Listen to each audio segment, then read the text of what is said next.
یہ چترال والے بھی کہتے ہیں وہ جناب نواز شریف نے وہاں پہ لواری ٹنل بنائی ہے، لواری ٹنل بنائی نواز شریف نے بنائی ہے. جب وہاں پہ الیکشن ہوا تو ووٹ جماعت اسلامی کو چلا گیا.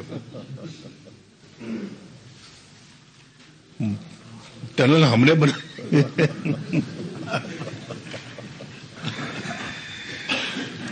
ٹنل ہم نے بنائی ہے تو ووٹ کسی اور کو جا رہا ہے. تو میں نے چترال والوں سے کہا میں آپ سے پوچھوں گا میں کہ آپ اپنا اس طرح کے کام کرتے ہیں، ٹنل مجھ سے بنواتے ہیں، ووٹ کسی اور کو دے دیتے ہیں. تو یہ تو بہت بری بات ہے. تو امن کراچی میں قائم ہم کریں اور ووٹ جائے کسی اور کو، یار یہ تو کوئی بات تو نہیں ہے. کراچی والوں ذرا گریبان میں جھانک کے دیکھو، اپنے دیکھو تو صحیح ذرا تھوڑا سا. یہ تو اچھی بات نہیں ہے. اور ہم نے پورا خلوص کے ساتھ محنت کے ساتھ ہم نے کام کیا. اور میرے ابھی ذہن میں ہے منصوبہ کراچی سے حیدرآباد جو اس وقت ہم نے نیشنل ہائی وے کو موٹر وے بنا دیا ہے. میری نظر میں موٹر وے نہیں ہے وہ،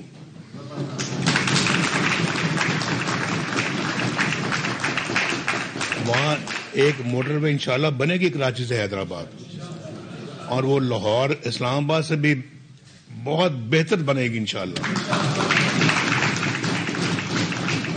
شہباز صاحب سن رہے ہیں یہ بات؟ باقی بھی دائیں ابھی سے میں ان کو سنا رہا ہوں تاکہ پیسے تیار رکھیں.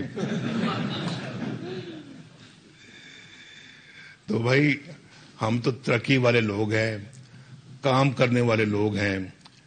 ہم غریبوں کی ماشاءاللہ دکھ درد بانٹنے والے لوگ ہیں.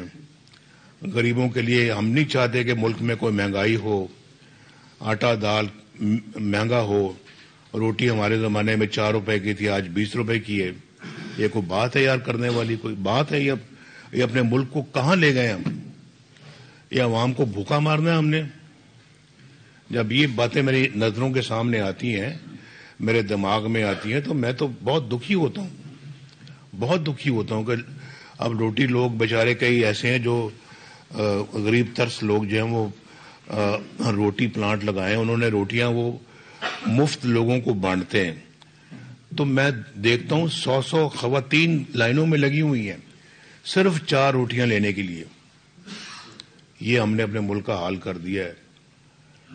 تو بھائی ہم نے اپنے ملک کے ساتھ بہت زیادتیاں کی ہیں، کلہاڑے مارے ہیں ہم نے، اور آئین قانون پہ عمل کیا کوئی نہیں ہے. کوئی اگر عمل قائم کرنے کا ارادہ کرتا ہے تو اس کو بھی راستے سے ہٹاتے ہیں. ہم نے تو آئین قانون کو کبھی نہیں توڑا. میرے اوپر کوئی الزام نہیں ہے کہ میں نے کبھی اپنے قانون کو توڑا ہو، اپنے آئین کو توڑا ہو، یا پاکستان کے خلاف میں نے کوئی کام کیا ہو، پاکستان کے مفاد کے خلاف کام کیا ہو. ہم نے ہمیشہ ان کی پاسداری کی ہے اور آئین کی رکھوالی کی ہے، اور جو اسے ہٹے ہیں اس کا نوٹس لیا ہے، جس کی وجہ سے پھر سارا حملہ ہمارے اوپر ہی ہو جاتا ہے. تو اس کی سزا پھر ہمیں بھگتنی پڑتی ہے. حکومت سے زیادہ تو میں اتنے سال میں حکومت نہیں میں رہا جتنے سال میں ملک بدری میں رہا ہوں. جتنا وقت میں نے جیلوں میں گزارا ہے، جھوٹے مقدمات میں گزارا ہے. وہ مقدمے دیکھ کے ان کا کیا حشر ہوا ہے. ہائی کورٹ نے ان کو 2-3 پیشیوں میں نکال کے باہر مارا ہے کہ اس میں تو ہے ہی کچھ نہیں. بھائی کیوں سزا دی نواز شریف کو؟ مجھے ذرا بتائیں نا جی. یہ سب آخر ایک وزیر، میں کوئی اللہ معاف کرے کوئی کرمنل ریکارڈ میرا نہیں ہے. میں ملک کا وزیر اعظم تھا، وہاں اس عہدے سے ہٹا کے آپ نے مجھے جیل میں ڈالا، جھوٹے مقدمے کیے اور 150 پیشیاں بھگتی میں نے. ساتھ یہ بھی، اس نے بھی، مریم نے بھی. ہم کون سے ہم میں سے میرے بھائی اس کے بھی جھوٹے مقدمے بنے؟ یہ جو بیٹھے ہیں اس پہ جھوٹے مقدمے بنے، دائیں بائیں سب بیٹھے ہوئے ہیں. وہ دیکھ رانا ثناء اللہ صاحب کے اوپر تو پرچہ بنا دیا ہیروئن کا، اسمگلنگ کا. اتنا جھوٹا پرچہ یار، خدا کا خوف کرو بھائی.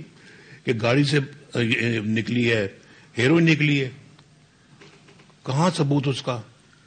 وہ بھی جج نے اٹھا کے اس کو بھی باہر پھینکا مقدمے کو. مقدمہ بنانا ہے کوئی، یہ تو نہ بناؤ نا کہ ہم بھینس چوری کرنے والے تو ہم نظر نہیں آتے. بھینس چوری کا مقدمہ ہمارے خلاف بن رہا ہے. ہم تو وہ کبھی نہ بھینس چرائی ہے نہ کبھی ہم نے سوچا اس کے بارے میں. ان کو بھی ہیرون کا مقدمہ ڈال دیا بیچارے کے اوپر. بہرحال جی میں آپ سب کا بڑا مشکور ہوں.